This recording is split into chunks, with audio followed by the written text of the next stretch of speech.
may mga umasa at meron ding nalungkot sa bagong version ng Kisap Mata ni Rico Blanco. May special mention kasi ang ex-girlfriend niyang si Maris Racal. Yan at iba pa sa report na to.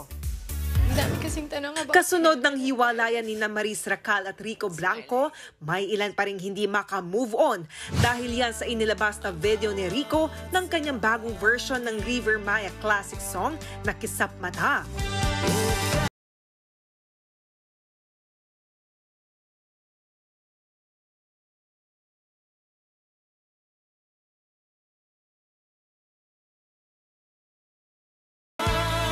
Sa caption ng video sa YouTube, nag-special thanks si Rico sa ex-girlfriend niyang si Maris. Marami tuloy ang nag-comment na hoping silang magkakabalikan pa ang dalawa. Last July 12 lang, nang kumpirmahin ni Maris na hiwalay na sila ni Rico.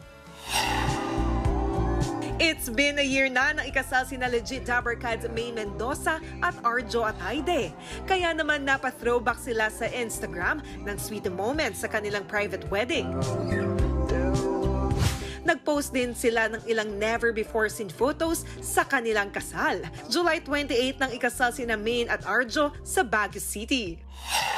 Engaged na si Lady Gaga sa kanyang businessman boyfriend na si Michael Polanski. Ipinakilala ni Lady Gaga si Michael kay French Prime Minister Gabriel Attal habang nanonood sila ng laro sa Paris Olympics. No comment pa naman sina Lady Gaga at Michael sa report na engaged na sila.